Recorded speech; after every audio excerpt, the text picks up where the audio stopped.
Di kalangan Bani Israel seorang kaya raya. Dia mempunyai saudara sepupu yang fakir. Tidak ada ahli waris selain dirinya.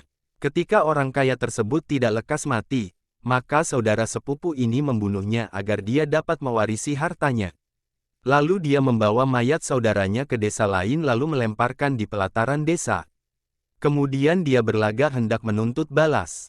Dia bersama orang-orang mendatangi Nabi Musa, alaihi salam, lalu mereka memohon kepada Nabi Musa, alaihi salam, agar berdoa kepada Allah Subhanahu wa Ta'ala supaya diberi keterangan mengenai pembunuh orang tersebut. Kemudian Nabi Musa, alaihi salam, memerintahkan mereka agar menyembelih sapi dengan berkata kepada mereka, "Ingatlah, ketika Musa berkata kepada kaumnya, Allah memerintahkan kamu agar menyembelih seekor sapi."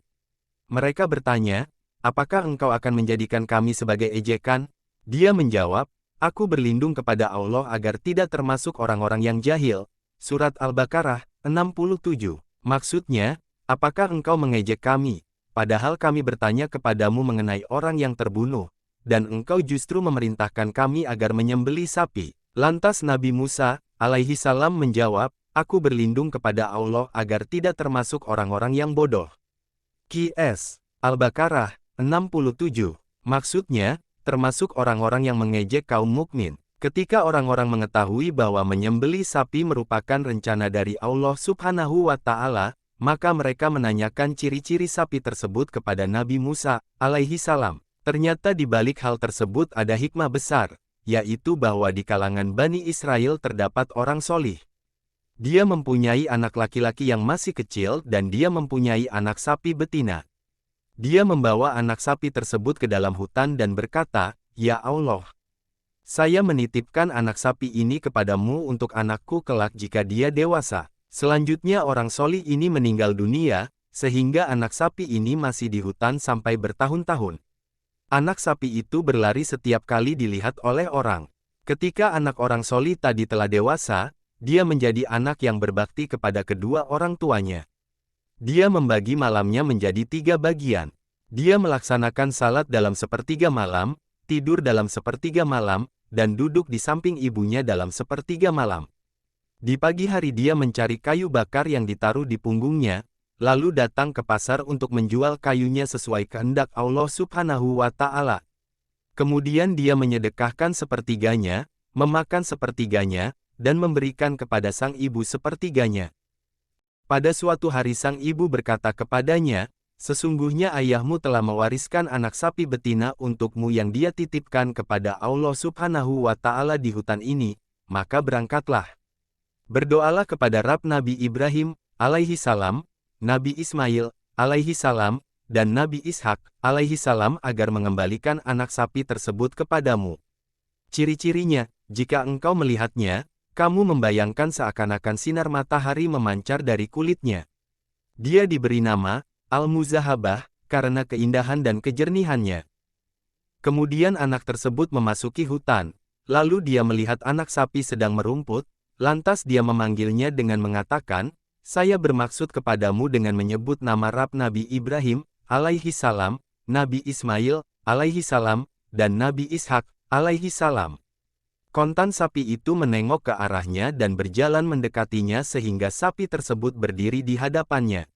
Dia lalu memegang lehernya dan menuntunnya. Dengan izin Allah Subhanahu wa Ta'ala, tiba-tiba sapi tersebut bicara, "Wahai anak yang berbakti kepada kedua orang tua, tunggangilah aku, karena hal itu lebih meringankanmu." Anak tersebut berkata, "Sesungguhnya ibuku tidak memerintahkanku melakukan hal itu."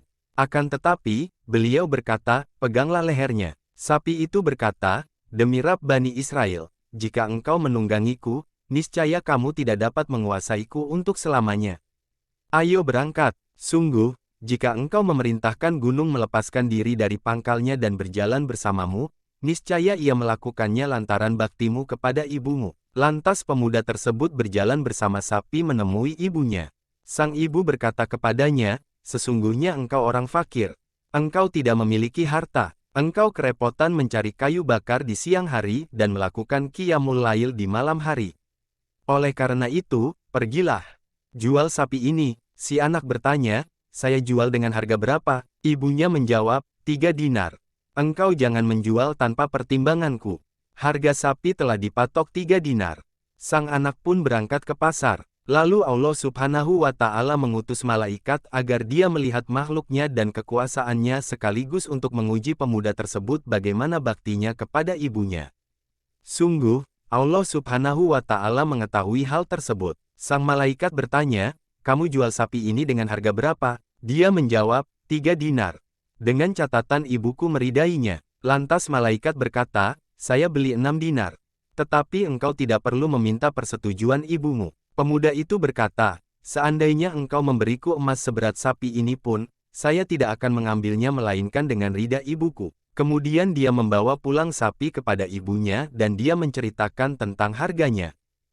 Lalu sang ibu berkata, "Kembali lagi, juallah dengan harga 6 dinar berdasarkan ridha dariku." Dia pun berangkat ke pasar dan menemui malaikat. Sang malaikat bertanya, "Apakah engkau telah meminta persetujuan ibumu?" Pemuda itu menjawab, "Beliau menyuruhku agar tidak mengurangi harganya dari 6 dinar dengan catatan saya meminta persetujuan ibu." Sang malaikat berkata, "Saya akan memberimu 12 dinar." Pemuda itu pun menolak, lalu kembali kepada ibunya dan menceritakan hal tersebut kepadanya. Ibunya berkata, "Sungguh, orang yang mendatangimu adalah malaikat dalam bentuk manusia untuk mengujimu. Jika dia mendatangimu lagi, katakan padanya, 'Apakah engkau memerintahkan kami untuk menjual sapi ini ataukah tidak?'" Pemuda itu pun melakukan hal tersebut, lalu malaikat berkata, "Kembalilah kepada ibumu. Dan tolong sampaikan padanya, biarkanlah sapi ini. Sungguh Nabi Musa bin Imran, alaihi salam akan membelinya dari kalian untuk mengungkap korban pembunuhan seseorang di kalangan kaum Bani Israel. Janganlah engkau menjualnya kecuali dengan kepingan dinar yang memenuhi kulitnya. Oleh karena itu, tahan dulu sapi ini." Allah Subhanahu wa Ta'ala memang menakdirkan orang-orang Bani Israel yang menyembeli sapi itu. Mereka terus-menerus menanyakan ciri-ciri sapi tersebut dan ternyata ciri-ciri yang diberikan sesuai dengan ciri-ciri sapi pemuda soli tersebut. Hal ini merupakan imbalan bagi pemuda tersebut atas baktinya kepada sang ibu sebagai anugerah dan kasih sayang. Akhirnya mereka pun membeli sapi tersebut dengan emas sepenuh kulit sapi. Lantas mereka menyembeli sapi tersebut kemudian memukulkan bagian dari sapi kepada korban pembunuhan sebagaimana perintah Allah Subhanahu wa Ta'ala. Selanjutnya orang yang terbunuh bangkit, hidup lagi dengan izin Allah, sedang urat lehernya masih mengalirkan darah. Lalu dia berkata, "Yang membunuh saya adalah Fulan." Kemudian dia jatuh dan mati di tempatnya. Maka, si pembunuh terhalang mendapat warisan.